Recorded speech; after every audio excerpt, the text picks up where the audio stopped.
Next up on FIREX Tech Talks this morning, Fireco will be talking us through its digital messaging service, or DMS. Now, that is a mass notification system that can send emergency texts, emails, even WhatsApp and voice messages to an unlimited number of subscribers who are subscribed to the service. Fireco goes on to say that digital messaging services enable you to set up alerts for a variety of scenarios and help a variety of businesses. So in the fire industry, for example, a DMS can be used for pre-alarm notifications and evacuation alerts, while in the security industry, it can be used for CCTV camera activations or access control breaches. Lots more in this video in a moment, after which the Fireco team will be joining me for a live Q&A. All you have to do is join the Q&A session from the agenda or on the link below this video.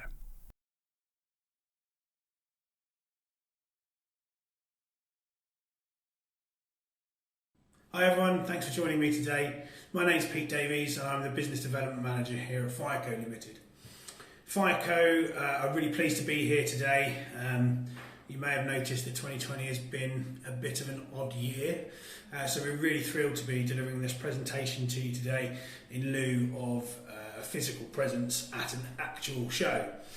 For those of you who perhaps are unfamiliar with Fireco, we're a UK-based manufacturer of fire safety products, and we're best known as the inventor and manufacturer of the DoorGuard fire door retainer. We've been making those little black boxes for over 25 years now, and this year we actually sold our 1 millionth DoorGuard unit, which was a huge milestone for us as a company. But actually today I want to talk to you about something a little bit different. Today I want to talk to you about our digital messaging service, or DMS. So what is DMS? Well, DMS is a little box that we can integrate with a set of contacts in an electrical device and send you a notification when an electrical process occurs. Most commonly, this is used for fire alarm notifications, but we've also used it for things like fault warnings, pre-alarm notifications, and even lockdown and evacuation alerts. Really, the only limitation to the application that DMS can be used for is your own imagination. We've supplied DMS to various schools and universities, hospitals and hotels, lots of different businesses that have each had their own unique requirement that we've been able to deal with using DMS. Now, it's very often when a fire alarm goes off, and there's various studies to back this up, it's very often that we can be quite slow to react, sometimes ignoring the alarm completely, and there are lots of different reasons for this. But predominantly we tend to look for what we refer to in the industry as a second stimulus. So this is something that affirms that what we're hearing is actually a fire alarm, and that yes, we do need to take appropriate action. Very often this comes in the form of looking around to see how other people are reacting to the fire alarm, or even waiting for a fire marshal to come and remove you from the building. I would question how effective this is, especially for fire marshals whose time could probably be better spent elsewhere. So DMS is a really useful way of getting that stimulus, that second stimulus, directly into what 95% of us have got in our pocket at the moment, a mobile phone. Because it uses mobile phones, DMS operates on a BYOD, or bring your own device policy. Unlike other products like pager systems, for example, where the client needs to constantly manage and monitor individual handsets, replace them when they go missing, renew Ofcom licenses every year, you don't need to do any of that with DMS. And to use DMS, to receive alerts from a DMS location, all you have to do is send a text message from your phone. So it's very discreet and very simple to use. Certainly in the instance of hearing impaired people, the actual process of having to go and ask for pagers and go through that process feels quite discriminatory towards them, because already they're having to single themselves out as being different or being other to everybody else. So as I say, DMS is a really discreet and simple way for people to connect to the fire alarm and receive relevant notifications. So as I say, registering for the service is really straightforward. Each DMS box that we supply is given its own unique location code. Now we try and keep these location codes as concise and easy to type as possible so that they're quite easy to input into a text message, providing that they're relevant to the building and that they're going to be recognisable by the people using it. Once you've sent a confirmation message, you'll get a reply from our server confirming that you're registered for alerts. During the Q&A portion of this presentation, I will actually offer a live demonstration of the DMS service. In order for you to receive an alert during this demonstration, what I'd love for you to do is to take out your phone. I'd like you to set up a new text message, and I would like you to send the word web demo, as you see on the screen. Web demo can be in upper or lowercase, to the number in red, 07860 017 165, and I'll leave those details on the next few slides for you so that you've got the opportunity to register for those alerts. Once you've sent that registration message, you'll get a confirmation back from our server. In that confirmation message, you should have a blue hyperlink. What I'd like for you to do is to click on that blue hyperlink, and that will take you to your personal preference page. A couple of things: if that link isn't highlighted blue, you can simply copy and paste it into your preferred web browser, and that will take you straight to your preference page. Text messages to our DMS server are charged at your network's standard rate and are included in free text message bundles, so we don't charge a premium for using the service. So once you've gone into your personal preferences, you should be presented with a screen like the one that you see on this slide. From here, you can select various locations that are available to you to receive notifications from. This is particularly useful where multiple devices are being used, so it's a university, for example. As you can see on this slide, this is relative to the University of Sussex, and it means that rather than having to send a separate message for each location that you want to receive alerts from, you can just send one text message and connect to as many locations as are available. Once you've chosen the location, for the purposes of the demonstration this afternoon, the location I would like you to choose is web demo. If you check that box, and then if you scroll down to the bottom of the page, you can then choose how you want to receive your notification. So DMS can send a notification in one of or a combination of the following four formats. So you can get a text message or SMS message. These can be quite slow. They're really there to support older versions of the DMS service that we still have out in the field to make sure that they can operate and function. We can send a bespoke voice message, and the content of all the messages that DMS sends can be tailored to your own specifications, so we can put any information in there that you want. But the voice message is particularly useful because it will ring your phone continuously until you answer it. So for the purposes of hearing impaired people, for example, whilst they might not benefit from the voice message in and of itself, they will benefit hugely from that continuous ring on their mobile device. The third option is WhatsApp. Fireco have got a third-party user agreement in place with WhatsApp, which allows us to use their platform for commercial purposes. WhatsApp is much faster and more reliable than traditional text messages and will be the preferred choice for many users. And finally, we can send you an email. This is particularly useful not just for sending an alert while you're out and about, but also for receiving an alert through to your desktop computer, which is useful for security teams. Many of our customers also use that chain of emails to help identify and spot trends with things like false alarm activations. So there are lots of different ways that you can use the information that DMS will send you. So there's various different installation options depending on your individual building, but our preferred option, which we can do in under 60 minutes, is to use PoE, or Power over Ethernet. So Power over Ethernet means that we can use a single cable to give power to the DMS transmitter and to connect it to the World Wide Web. Using this method has lots of different benefits, including reduced overheads from the reduction in the number of power supplies and sockets that need to be installed, system flexibility, simplified installations, much safer installation and operational requirements, and many other benefits as well. However, we are aware that we're not always going to be able to use PoE, so there are other options available.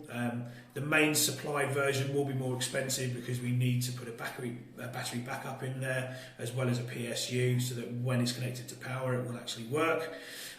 In some instances we can even supply the device with a SIM card on board to generate its own Wi-Fi hotspot to connect to the World Wide Web. However, wherever possible, our preferred method would be power over Ethernet. So DMS is triggered or actuated by the movement of a set of volt-free clean contacts. And these can either be in the control and indicating equipment itself or in a separate relay module. But as we discussed, this doesn't necessarily need to be for fire. It could be for an access control system. It could be for air conditioning. Any set of contacts we can wire DMS into. And the DMS that we supply actually has two inputs. So as well as receiving fire notifications for occupants of the building, you could choose a select group of staff to receive pre-alarm warnings, or you could allow your fire alarm contractors to receive fault notifications from the fire alarm panel itself. We can even supply DMS as a piece of software, so if you want to integrate it with existing software you already use, we can do that. I'm happy to have a separate conversation about that, but honestly, that would fill up most of our time today just with that one conversation. A couple of quick scenarios of common installations for DMS. This first scenario is the one that we see more often than not, and this is where we've connected DMS into a fire alarm panel. So when the fire alarm is triggered, either by a manual call point or by an automatic detector head, DMS sends a trigger message to our cloud server, and the cloud server then begins the process of sending out all the relevant notifications. From the alarm being triggered to receiving an alert on average is 8.5 seconds, so it's a very, very quick process. This second scenario is where DMS would be triggered manually, so this is integrated with a single pole changeover switch. So that, for example, if the security team want to instigate a lockdown procedure, they can flip the switch and DMS will start sending out the relevant notifications. So I wanted to give you a case study and a real world example of a customer that has really benefited from having the system in place. And one of the best examples that I can think of is the City of London Corporation. So the original project with the client was to supply and fit DMS for general notifications from the west wing of the Guildhall. Once the client understood how easy integration was and how the system worked, they very quickly came back to us with other applications. So as well as covering the west wing for general fire notifications, DMS now covers the north wing, the Guildhall Art Gallery, as well as offering pre-alarm warnings for fire and security teams. Also, the client has a system installed for invacuation alerts. So invacuation was a new term to me. Basically what this means is if a threat is made against the building, they can bring occupants of the building into a secure area. And this is triggered manually by a single pole changeover switch. And here's a thought for you to take away today actually. Post-COVID, is it safe to have a large group of people gathered together outside of your building? Can social distancing guidelines be maintained under these conditions? It might be that in the current climate, when anxiety runs high at the risk of becoming infected, the thought of evacuation with a crowd of people could result in some very negative behaviour. Would your evacuation benefit from an evacuate and disperse policy?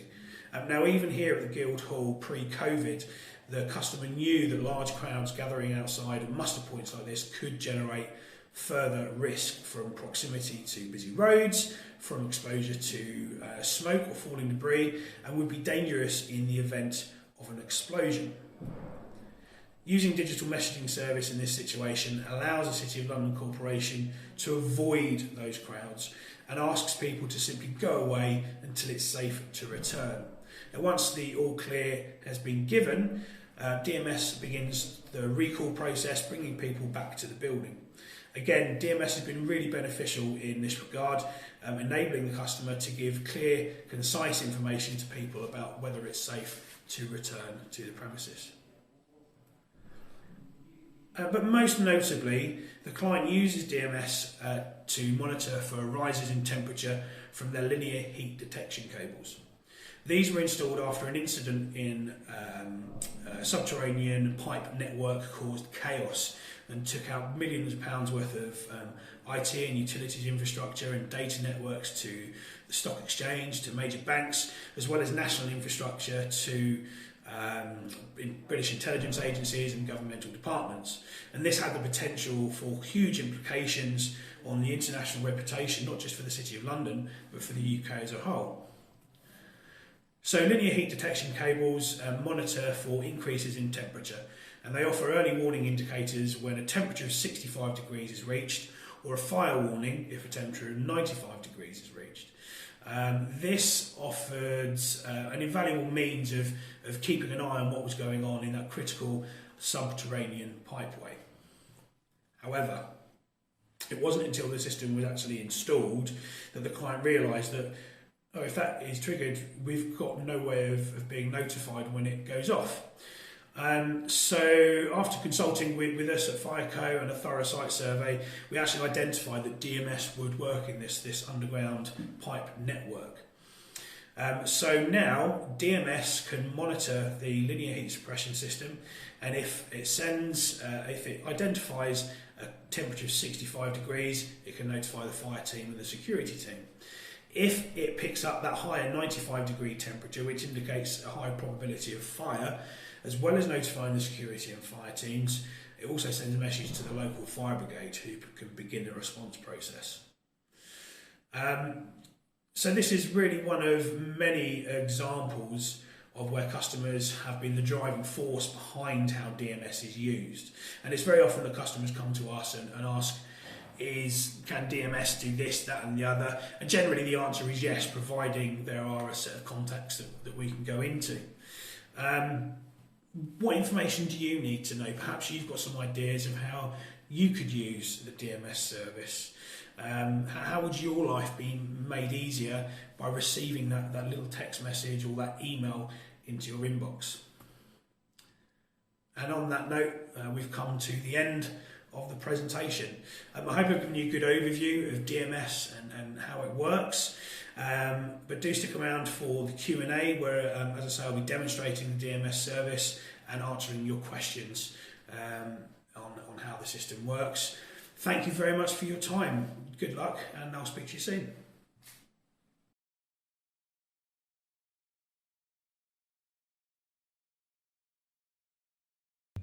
So good morning, everybody. Welcome back to our continuing programme of FIREX Tech Talks. My name's David McClelland, and I'm delighted to be joined down the line from somewhere very near to Brighton, Pete Davies. Hello, Pete. How are you doing? I'm good, thank you, David. How are you? Yeah, very, very well indeed. Thank you very much for putting together the film that we were just taking a look at. Just while the stragglers join, if you could just give us a bit of a summary, wrap up in a nutshell what the DMS system that you were talking about was all about. Sure. So DMS is a way to send out notifications en masse directly to people's mobile phones, whether it's via text, via WhatsApp, via email, or via voice message. So that if there's a fire alarm or if you need to instigate a lockdown in your premises, you can very quickly get relevant information out to those that need it. Very good. We've had a question come in already. Are the fire brigade trained on this system and set up to receive the messages and respond accordingly? Thank you for your question. Yeah, thank you very much for that. Yes, that's a good question. So in a couple of instances, we do have customers who have alerts go through to their local fire brigade, their local authority. It's not a requirement of the system, but the facility is certainly there if customers decide that that's one application that they want to use the system for. Okay, Ofcom. You know, for a lot of wireless stuff, you need an Ofcom license. Do you need an Ofcom license for DMS? So for DMS, no, an Ofcom license isn't a requirement because we don't use radio frequency technology. So it's they're not massively expensive Ofcom licenses. I think they range from between 75 to 120 pounds a year, depending on what type of license you have. But no, you wouldn't need to pay for that with DMS. Super. Again, thank you for your questions. Keep them coming in. We've got another 10 minutes or so of Pete's time before we move on to our next session today. What's the average cost is a question that's coming here. Let's talk money, Pete. Yeah, sure. Tell me about Nitty-gritty. Costing and how it works then for Sure. DMS. So DMS is available at £900 plus VAT plus installation. We charge an annual subscription fee of £324 per year, which is divided up into 12 monthly payments. So it's not a massively expensive piece of equipment to have installed, certainly less expensive than some other devices on the market. Because it uses people's mobile phones, it means that you don't have to buy additional handsets either. So it's quite low cost in that regard. There is another option where you can pay a monthly fee. I think it's £67 a month out of your monthly maintenance cost rather than capital expenditure. So for those that struggle with CapEx, there is an option there, but most customers just buy the equipment and pay for the subscription fee. Super duper. And in terms of the message sending, is that going over an existing network connection to like an SMS gateway or something? Do you need to have good cell phone coverage or good network coverage where the DMS is installed, or is it using another message, another method, another channel to send the messages out to people's cell phones? Sure. So we actually use a Google-based cloud server to operate the system, which is why we need to connect the device to the internet, and that's why our preferred method of installation is power over Ethernet. Right. With regards to recipients, providing they've got at least one bar of signal, you should be able to receive a text message or voice call or any of the formats that the system will send you.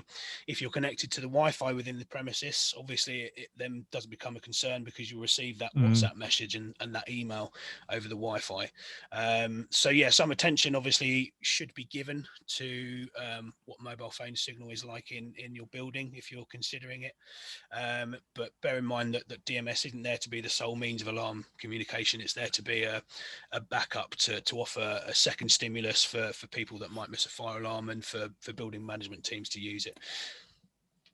Yeah, sure. And again, some other questions along those lines. DMS is based on, or is DMS based on ISP reliability? You know, if you're talking to the Google Cloud, it will need a route in order to get there. I guess you would respond to that. And you mentioned power over Ethernet as well. For what reasons might you not be able to use PoE for this? I'm not sure what that's getting at. Sure.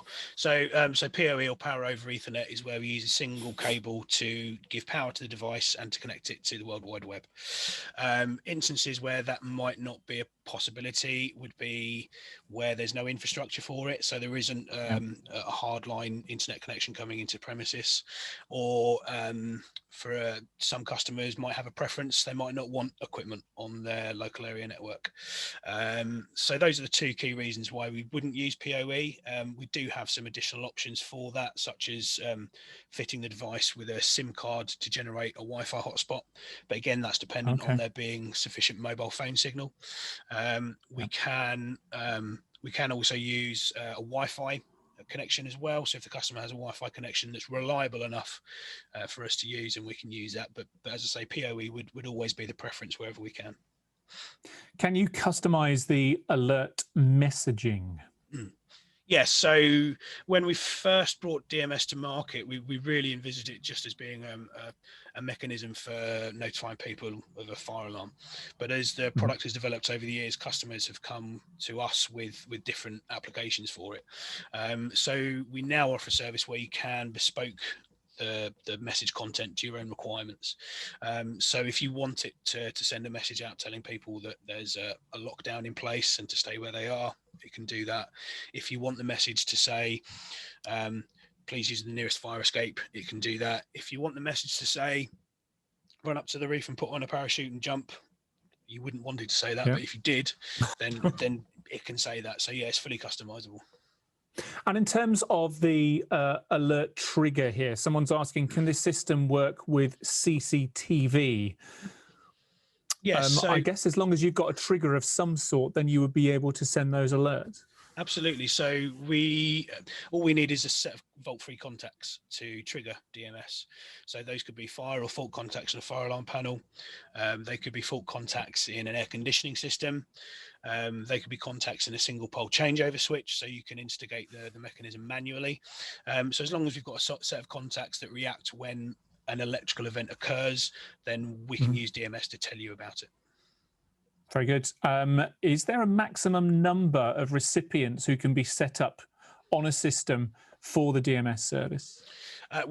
No, not really. I mean, I think you would have to have about 5,000 users on the system, on one system, before you started to have any sort of lag or before it started to affect the performance. But we don't have any customers that are that close to that capacity yet, but not really, no, not in real terms. And in terms of recipients as well, you mentioned various platforms, whether it's SMS, WhatsApp, and so on. Someone's asking, does it work with things like WeChat, which is obviously a very popular messaging system in territories such as China? It doesn't operate with WeChat at the moment. The only third-party user agreement we've got in place is with WhatsApp. That being said, if the customer feedback, we love the voice of the customer because it helps us to drive improvements within our products. So if the voice of the customer on that one is strong enough, and we have enough customers asking us if it can do that, then it's something that we can look at doing. These are great questions, by the way. Thank you so much for these. Keep them coming in the time that we have left. There's another one here. We were talking about being able to customize the messages and going to the top of a building and putting on a parachute. Should that be the thing that you wish to message? Can alerts be customized in real time should the situation change? Absolutely, yes. So we offer a user portal with DMS, and this allows you to log in and change the message content on any of the DMS systems that you've got fitted. So providing you've got time to log in and change the message content before the trigger is set off and DMS starts the process of sending out notifications, and yes, absolutely. Jolly good. Thank you very much indeed for that question. Let me just product standards. Are there any standards that DMS has been tested to? I mean, it's a tricky one. So in terms of product standards that we can send DMS off to have tested against, no, there aren't. I think I mentioned in the presentation, we make some hold open devices for fire doors. There are specific product standards that we can have the product sent off and tested against to check its performance. There aren't any standards like that with systems like DMS, other than your standard kind of EMS testing and things like that. There is some legislation, there is some guidance, sorry, in BS 5839 Part 1, Clause 18 offers recommendations that should be adhered to wherever possible when you're looking specifically at the needs of hearing impaired people. But DMS isn't solely there for notifying hearing impaired people. They can use it. Hearing impaired people do use mobile phones quite a lot, obviously not for voice calls, but for texts and emails and all the other benefits that you and I get from mobile devices. But DMS, I would say, falls outside the scope of that standard because it's not the primary means of alarm notification for hearing impaired people, and it's not just for hearing impaired people. I understand that the Fire Industry Association is looking at some guidance for Internet of Things devices, and that's really where DMS would fall into. So hopefully once that guidance has been written, it will comply with that. But other than that, there isn't anything that we can really use. Is that some of the stuff around security as well? Because, potentially with the ability to send messages en masse, if that falls into the wrong hands or it gets opened up to the wrong people, then all kinds of chaos could be created. Of course. I mean, yeah, that's something that we thought about when developing the system, obviously. For me, the fact that we use a Google Cloud platform, that comes with all the security that using a Google piece of software would have anyway. So we're fairly confident that it shouldn't be prone to cyber attacks and things like that. But, if there's a hacker that's clever enough and determined enough, they can get into any system they want to, really. So I'm confident that it's safe enough using the cloud-based platform, and hopefully that FIA guidance on Internet of Things devices will offer some steps on how to take care of security. Pete, time has run away with us. We've answered loads and loads of questions there, about a dozen again in the space of 10, 12 minutes. So thank you very, very much indeed. Very, very finally, tell me, people want to find out more about DMS and Fireco, where should they go? They should go to www.fireco.uk. It is just .uk at the end because we've already got a co at the end of Fireco. So www.fireco.uk. You can find out about all of our products, or you can email me, pete.davies@fireco.uk. Fantastic, Pete. Thank you so much indeed for joining us. Enjoy the rest of your day.